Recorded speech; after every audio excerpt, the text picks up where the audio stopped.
Hello, hello. Thank you for coming and checking out my channel. If you are new here, then welcome. I hope you enjoy this. And if you've been here before, I really appreciate your continued support. My name is Jennifer, and this is Jen the Bookworm. So today I'm just bringing you a little bit of a February wrap-up and also my March TBR. I have already talked a lot about some of these books in like the mid-month check-in and such, so I'm going to, and also the key mark readathon announcements that I made. So I'm going to try and go through some of these books rather quickly, and I'll stop and talk about some of the books that I read towards the end of the month or finished towards the end of the month that I haven't yet talked about, and then I'll move on to March. So one of the first books I read this month, well, I finished up Small Favor, which is Dresden File number 10 by Jim Butcher. It was a really good book. I really enjoyed it, but I've talked about it before, so I'm going to move on. I also read The Legend of Blackjack by A.R. Witham. It was a very good book. I highly recommend it, especially, it was kind of middle grade YA, especially if you've got kids around the Harry Potter or Percy Jackson age. I think they would appreciate this, and if you like those kinds of things, you will appreciate it as well. But I already talked about it quite a lot and did an independent review. If you'd like to see more on it, then I will try to remember to link the review up here, but if I don't, just go on my channel. It's like, I think, last Friday's video. I read All Roads Lead Here by Mariana Zapata. It was a very good book. It was a romance book. I don't usually read contemporary romances, but it was very good. It was wholesome without being boring, and there was sex in it without it being raunchy, which I appreciate. And I'm not a prude. I like sex scenes and stuff, but there's a difference between a romance book that has a couple of sex scenes in it and a bunch of pornography that's very, loosely tied together with a very thin string. I mean, if you skip all the sex scenes in a book and the book doesn't make a story anymore, then it's too much. And I did not feel like that was a problem with this book. I thought it was very good. It was a slow build-up. It was very wholesome. It was a grumpy sunshine trope, which I don't read a lot of romance so much, so I'm not bothered by tropes and stuff in it. But I thought it was very good. I really liked it. I highly recommend it. I also read The House Witch by Dylan Mock, and I read this because it was billed as a cozy fantasy, also as a humorous romance. I would say it was cozy, and I would say it was humorous. There was not that much romance in it. No sex at all, which is fine. But I feel like the romance wasn't really a main part of it, but I found it to be highly enjoyable and very funny. There's a lot of moments when I laughed out loud, and some of the characters, particularly the side characters, are quite humorous, and I enjoyed it. So I definitely would recommend that. I will probably read at some point the second and third one, but I haven't got time right now, but I probably will pick them up eventually. I attempted to read The City of Thorns by C.N. Crawford. I ended up DNFing this book. I was halfway through chapter 5, and I realized I just didn't care about the characters, and I felt like the writing was not good. Now, this is supposed to be a paranormal romance. The main character, she started out in a abnormal psych class, and she's giving a speech, and abnormal psych, I mean, I'm a psych major. I have a bachelor's degree in psychology. Abnormal psych is a level 300 class, which means you have to be probably a sophomore is the youngest you can be. But usually it's reserved for juniors and seniors who need this class to graduate. It's not a class that is usually taken just by anybody. You need to be getting a degree in psychology to take this class, because there's, not as many people teaching it, but, all the people who want that degree need it. By the time that you've reached that level of psychology, I feel like unless you are a withering wallflower who can't even be looked at without being like, oh, I'm shy, I'm whatever. And that's not how this character was described. I feel like you'd be able to at least be able to string a couple of sentences together in your own defense, because here she is trying to give a speech, and there's a guy in the back of the class making obscene sexual gestures and stuff at her, you know, and sex faces and stuff like that to throw her off. And this is a guy who apparently has been stalking her for a while, and that the night before she gave a black eye to because he wouldn't take no for an answer. And he's sitting back there harassing her, which is throwing off her ability to give her speech. And the professor says something, and she's not like, I'm sorry, professor, there's a guy in the back row who I have history with who is sexually harassing me, and he's apparently decided to come to the classroom to sexually harass me. Can you ask him to stop, or make him sit next to you so that you can ensure he's not doing that, or whatever? Instead, she's just like, he's not even in this class. I don't want to do my speech because he's not in this class. I don't know. It's just, it was very kind of like, I don't know how to advocate for myself. I don't know how to say two sentences together that make any kind of sense. I just, you know, point my finger at this guy and suck my thumb and pout while, you know, the teacher is just like, I don't understand what's going on here, but he's auditing this class midway through the class. They let him audit? Didn't make any sense to me. But she's like, I need this class to graduate because I need to get into the demon city, and apparently you have to have a degree to do that. She has to get this degree so that she can go to the demon city because the demon killed her mom, and she wants to exact revenge on the demon that killed her mom, and she needs a psychology degree apparently to do that. No explanation as to why. Then she, you know, she leaves the room all upset and stuff, but it's her birthday, so she's going to go out with her best friend.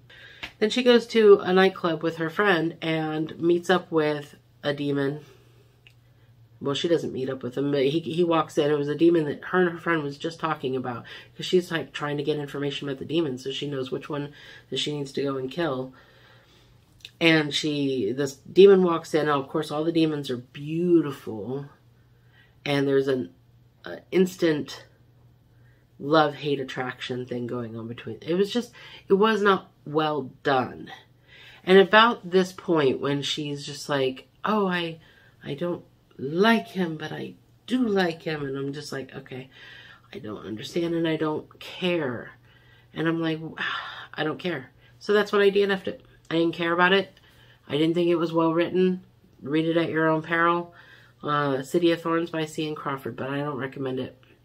It's supposed to be a paranormal romance. I'm guessing she gets in with the demon.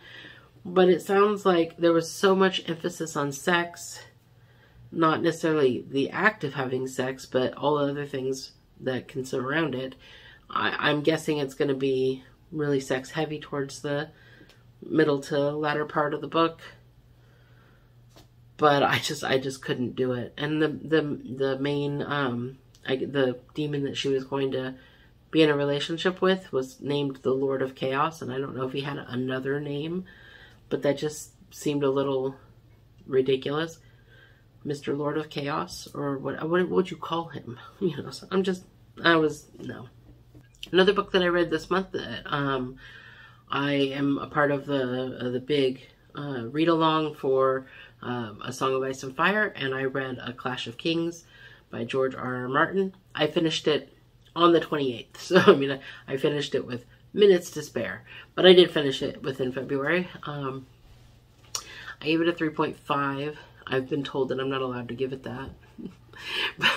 So here's the thing. I thought it was well done. There are parts of the book that, because of the show, I knew what was coming up.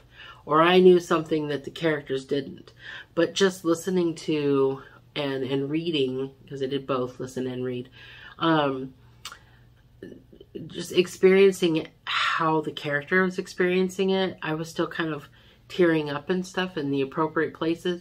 That's a sign of good writing. I'm sucked in enough to have emotions, to cry or to tear up, and to really feel what the character's feeling, even though I know very well that I know things that the characters don't know. So, I mean, it was good in that respect. But I also think that being so close to the show, having watched it not that long ago, the end, the big ending, it was just sort of okay for me.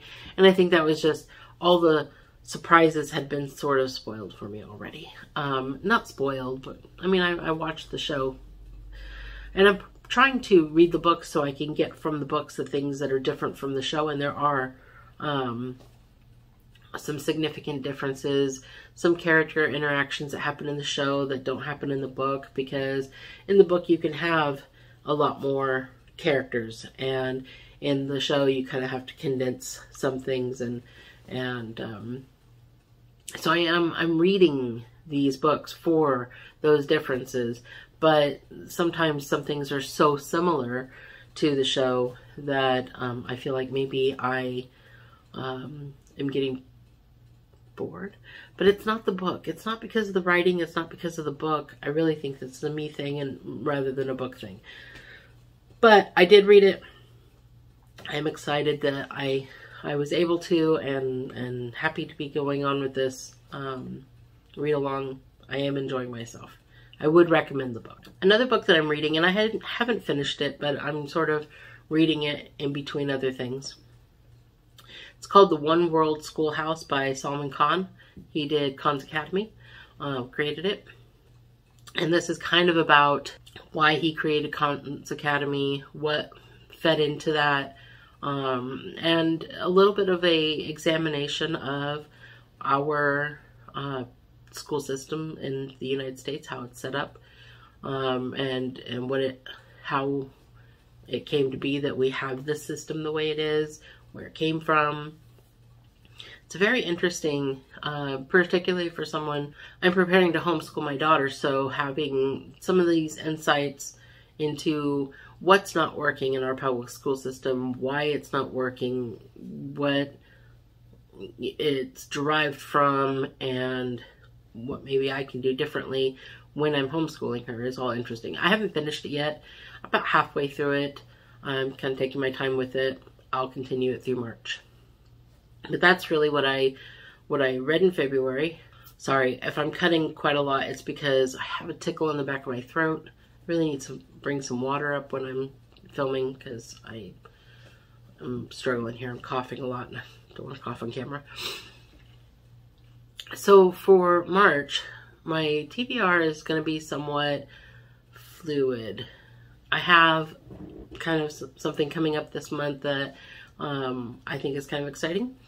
But I've been kind of wrapped up in, like in February, I really wanted to do some romance things. And in January, this is when we were doing most of the readathon, the Keymark readathon, and starting the game, A Song of Ice and Fire read along. I've been sort of swept up in all those things that I started a bunch of series in December, and I haven't continued on with them. So I thought March would be a really good time for me to continue on with some of those things. Now I am continuing on with the A Song of Ice and Fire read along. So I will be reading a Storm of Swords by George R. R. Martin. I've already started it. This is the third book in the series, probably roughly the third season in the show. The show and the books kind of converge more at this point. So I'm excited to see what's different. And I've never read this one before, whereas the other two I had read most of the second book and I had read all of the first book before. So this is now getting into new territory for me, so I'm excited for that. But I also, started a bunch of series that I'd like to continue some of. So I will be reading The Well of Ascension by Brandon Sanderson, which is the second book in the Mistborn series. I really enjoyed the first book of the Mistborn series, but then I started it in December. I read it in December. And now it's March and I haven't even read the second one. So I'm excited to get into that, to continue that story.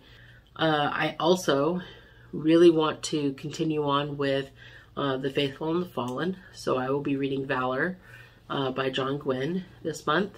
I'm excited because I've heard that, you know, once you get past the first book, that the second book, third book, fourth book gets a little less tropey and a little more, you know, the world develops a little more, the characters develop more, the story does. Though I've also heard that the first and second book are tropey and the last two books are, I don't know. I expect I will enjoy this. I enjoyed the first book, so I expect I will enjoy the second book. So I'm excited to pick up Valor by John Gwynne. The next one is I want to read The Poison Song by Jen Williams. This is the third book in the Winnowing Flame series. I read the first two, and it's only a trilogy. When I finish this one up, I will have finished a series for this year that I, you know, am working on. There's something kind of cool about I have finished a series. I haven't had too many of those yet under my belt, so if any. So I'm excited to do that. So I'd like to read that book and finish up that series and see how it ends. Now, I was going to try to do some read it or delete it, and that's where I choose from. I have a big salad bowl full of pieces of paper, which I've added to from the last book haul that I did. So I don't know how many are in there now. Over 600 books, though. I was going to randomly draw a book and then try to read it. And if I didn't like it well enough to finish it, then I would delete it. Read it or delete it. This is me trying to clear off my Kindle of all the stuff that I've put on it and still haven't read.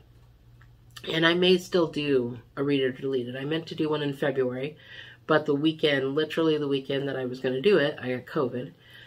And I don't read when I'm sick usually. I don't have focus to read while I'm sick. I just veg in front of the TV. So it kind of cut into my reading time. I had to completely cut out my read it or delete it that I had planned in February. So then I was going to do it this month instead, and I still might. But about midway through the month, my partner is taking my daughter, and they're going on a trip, the two of them, and they're going to be gone the whole weekend. And so I was planning on getting together with my sister and vlogging a sister buddy read. Now, finding something that I read and she reads, having any overlap is a little difficult because she just reads very different books than I do, mostly romance. She likes to read a lot of LGBTQ romance, although she will read het romance. She just likes romance, and she really likes mafia stuff. I don't. I mean, the only mafia-esque series that I'm currently reading is the Greenbone Saga, but I don't think the fantasy elements in there will excite her. She's not really a fantasy person. She did say she likes mystery thriller, and so I was thinking maybe we might read some Karen Slaughter. So I'm still kind of compiling a list of some possibilities for us. So I will come out with another video, or maybe in the vlog itself, you'll find out what it is we're reading. We're going to try and do a 24-hour reading challenge. Now, I'm probably going to split that up because I'm old. I'm too old to be staying up all night. I'm going to split that up into 2 12-hour days. We got the weekend, child-free for the weekend, so we're going to try to spend 24 hours reading and see how much we can read. See if we can get a couple of books done. So I'll be fitting that in for one of the weekends later on in March, and there'll be more to come on that on another video. So that's what I have for you this month. I'll be reading at least 4 books and trying to fit in a couple of others. I hope that you will enjoy the sister vlog that I plan to do, and I hope that that you will check back in to find out about that. I'm also kind of developing a couple other new things to do on the channel. I started to feel a little bit like my channel is only, this is what I'm going to read, this is how I'm doing midway through the month, this is what I read, rinse and repeat. I do have a couple of reviews in there. I have just recently the video essay that I did regarding whether or not social media is ruining reading. So I have a couple of things in there, but other than tags, I typically do, this is what I'm reading, check in, this is what I read. And so I want to add some more videos, some more different types of videos in. So I'm developing some new ideas, new things that I can vlog, new things that I can discuss that are book related. Maybe different ways of picking a book on my TBR, maybe some randomizing on my TBR or something. So check back in. I'm hoping to bring new and different stuff your way. And I hope that you enjoyed listening to what I read in February and what I plan to read in March. And I hope that if you did enjoy it, that you will leave me a like, subscribe if you haven't, especially, you know, if you haven't subscribed and you want to find out what new stuff I'll be adding to the channel in the future. Subscribe so that you can always get notified of when I post a video. If you have any suggestions or things that you'd like to see more of, please leave me a comment. If there's any of these books that that I read in February that you also read, and you want to talk about them, leave me a comment. And any of the books that I'm about to read, if you've got some things that you want to, you know, say, no spoilers please, but other than that, I'd love to have a discussion. So please leave me a comment if you have one to leave, like and sub, and I hope that you have a great rest of your day.